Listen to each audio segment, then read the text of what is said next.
तो कैसे हैं मेरे प्यारे दोस्तों। आशा करते हैं कि आप सभी बेहतर होंगे। डेली करंट अफेयर में आप सभी का स्वागत है। आज की इस वीडियो में हम लोग बात करेंगे 11 फरवरी से संबंधित सभी महत्वपूर्ण करंट अफेयर्स के बारे में। तो चलिए शुरू करते हैं।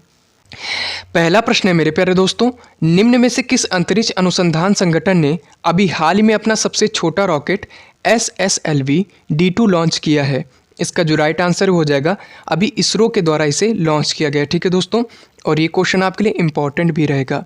देखिए दोस्तों, इसरो ने सतीश धवन स्पेस सेंटर श्रीहरिकोटा से अपने सबसे छोटे रॉकेट SSLV D2 को लॉन्च किया है। ठीक है, बात करें दोस्तों इसकी लंबाई की, तो इसकी लंबाई 34 मीटर है और इस रॉकेट का जो व्यास है वो 2 मीटर है और इसका जो वजन है 120 टन है। ठीक है दोस्तों, कितने टन है? 120 टन। इसे भी याद रखिएगा। SSLV ने अपने साथ 3 सैटेलाइट लेकर अंतरिक्ष में उड़ान भरी है, जिसमें आपका पहला है EOS-07। इसे इसरो ने खुद के द्वारा तैयार किया है और इसका जो वजन है 156.3 किलोग्राम है। ठीक है दोस्तों। दूसरा है JANUS, यह अमेरिका की कंपनी अंटारिस का उपग्रह है और इसका वजन दोस्तों 10.2 किलोग्राम है। ठीक है। तीसरा है आपका अजादसेट-2, जिसे चेन्नई के स्टार्टअप स्पेस किट के द्वारा तैयार किया गया है और इसका वजन 8.7 किलोग्राम है। ठीक है दोस्तों, ये भी आपके लिए इम्पॉर्टेंट रहेगा।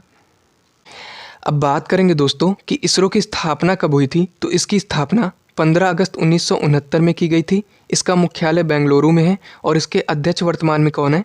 S सोमनाथ जी हैं और ये आपके लिए इम्पॉर्टेंट भी रहेगा। ठीक है, चलिए अगला प्रश्न है मेरे प्यारे दोस्तों, 10 फरवरी 2023 को किसके द्वारा मुंबई में 2 वंदे भारत ट्रेन को हरी झंडी दिखाई गई? इसका जो राइट आंसर है वो हो जाएगा प्रधानमंत्री नरेंद्र मोदी जी के द्वारा। ठीक है, और ये क्वेश्चन भी आपके लिए इम्पॉर्टेंट रहेगा। देखिए दोस्तों, अभी हाल ही में 2 वंदे भारत जो कि मुंबई से चलाई गई हैं, इसके साथ वर्तमान में मुंबई से चलने वाली कुल ट्रेनें 3 हो गई हैं। ठीक है, पहले कितनी थी? 1 थी, 2 और चलाने की वजह से अब कितनी हो गई हैं? 3 हो गई हैं। ठीक है, बात करें कि भारत में कुल वंदे भारत ट्रेनों की संख्या कितनी हो गई हैं? तो 10 हो गई हैं। ठीक है दोस्तों, इसको भी याद रखिएगा। वर्तमान में मुंबई से चलने वाली वंदे भारत एक्सप्रेस ट्रेनों की संख्या 3 है और कुल ट्रेनों की संख्या 10 हो गई हैं। ठीक है दोस्तों, ये आपके लिए इम्पॉर्टेंट रहेगा। महाराष्ट्र से जो पहले वंदे भारत ट्रेन चली थी वो मुंबई को गुजरात के गांधीनगर से जोड़ती है। ठीक है, अभी हाल ही में जो 2 ट्रेनें चली हैं उसमें से पहली ट्रेन मुंबई से सोलापुर तक और दूसरी मुंबई से शिरडी तक चलेगी। ठीक है दोस्तों, सबसे पहले वंदे भारत एक्सप्रेस 15 फरवरी 2019 को चली थी। ठीक है, और इसकी शुरुआत प्रधानमंत्री नरेंद्र मोदी जी के द्वारा की गई थी। ठीक है दोस्तों, चलिए अगला प्रश्न है मेरे प्यारे दोस्तों, निम्न में से कौन सा क्रिकेटर अभी हाल ही में तीनों प्रारूपों में शतक लगाने वाले पहले भारतीय कप्तान बन गए हैं? इसका जो राइट आंसर है वो हो जाएगा रोहित शर्मा। एक ऐसे क्रिकेटर हैं जो तीनों प्रारूप में बतौर कप्तान रहते हुए शतक लगाने वाले पहले भारतीय कप्तान बन गए हैं। ठीक है दोस्तों, और ये क्वेश्चन आपके लिए इम्पॉर्टेंट भी रहेगा। देखिए दोस्तों, रोहित शर्मा ने अंतर्राष्ट्रीय क्रिकेट में एक मैच में सबसे ज़्यादा रन 264 रन बनाने का रिकॉर्ड अपने नाम भी कर रखा है। ठीक है दोस्तों, अगला प्रश्न है मेरे प्यारे दोस्तों, निम्न में से किस जगह पर अभी हाल ही में लिथियम का भंडार मिला है? इसका जो राइट आंसर है वो हो जाएगा अभी हाल ही में जम्मू कश्मीर में 59 लाख टन लिथियम का भंडार मिला है। ठीक है दोस्तों, कितना? 59 लाख टन। बात करें अब लिथियम की, तो देखिए दोस्तों, लिथियम एक नरम तथा चांदी के समान दिखने वाला सफ़ेद धातु है और इसकी जो प्रवृत्ति होती है वो क्षारीय होती है। ठीक है, बात करें इसके परमाणु क्रमांक की, तो परमाणु क्रमांक इसका 3 होता है। इसका प्रतीक जो होता है Li होता है। ठीक है दोस्तों, चलिए, और ये क्वेश्चन भी आपके लिए मोस्ट इम्पॉर्टेंट रहेगा। नेक्स्ट क्वेश्चन है, हाल ही में क्वाड देशों ने क्वाड साइबर चैलेंज लॉन्च किया है। यह कुल कितने देशों का समूह है? इसका जो राइट आंसर है हो जाएगा दोस्तों ये कुल 4 देशों का समूह है। ठीक है, कितने देशों का? 4 देशों का है। ठीक है, जिसमें आपका जापान, अमेरिका, ऑस्ट्रेलिया और भारत आता है। ठीक है दोस्तों, क्वाड साइबर चैलेंज का मुख्य उद्देश्य इंडो पैसिफिक रीजन में साइबर सुरक्षा तंत्र को मजबूत करना है। ठीक है, क्वाड साइबर चैलेंज की मदद से चारों देश मिलकर संयुक्त रूप से साइबर सुरक्षा में सुधार के लिए प्रयास करेंगे। देखिए दोस्तों, क्वाड में अमेरिका, जापान, ऑस्ट्रेलिया और भारत, ये चारों देश आते हैं। ठीक है, कौन कौन से? अमेरिका, जापान, ऑस्ट्रेलिया और भारत। देखिए दोस्तों, इसकी अवधारणा वर्ष 2007 में जापान के पूर्व प्रधानमंत्री शिंजो आबे के द्वारा की गई थी। ठीक है।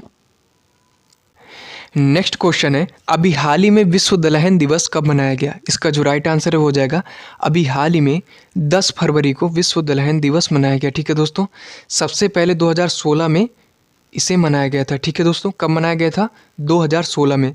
बात करें इस वर्ष की थीम की, तो इस वर्ष की जो थीम है वो है सतत भविष्य के लिए दालें। ठीक है दोस्तों। इस वर्ष की थीम क्या है? सतत भविष्य के लिए दालें। ठीक है। चलिए अगला प्रश्न है, किस देश में भीषण बिजली संकट के बीच में राष्ट्रीय आपदा घोषित किया गया है? इसका जो राइट आंसर हो जाएगा अभी हाल ही में भीषण बिजली संकट के बीच में दक्षिण अफ्रीका में राष्ट्रीय आपदा घोषित किया गया है। ठीक है दोस्तों। चलिए अगला प्रश्न है मेरे प्यारे दोस्तों, हाल ही में किस भारतीय गोल्फर ने केनिया लेडीज ओपन खिताब 2023 जीता है? इसका जो राइट आंसर है वो हो जाएगा अदिति अशोक ने अभी हाल ही में केनिया लेडीज ओपन 2023 का खिताब जीता है। और ये क्वेश्चन भी आपके लिए इम्पॉर्टेंट रहेगा। दोस्तों, अगर आप लोगों को हमारी वीडियो पसंद आ रही हो तो इस वीडियो को अपने दोस्तों के साथ ज़रूर शेयर करिएगा। ठीक है। अगला प्रश्न है मेरे प्यारे दोस्तों, हाल ही में किसे ATMA life time achievement award दिया गया है? इसका जो राइट आंसर हो जाएगा MRF लिमिटेड के अध्यक्ष और प्रबंध निदेशक KM मेमन को यह पुरस्कार दिया गया है। ठीक है दोस्तों। किसे दिया गया है? KM मेमन को। ठीक है।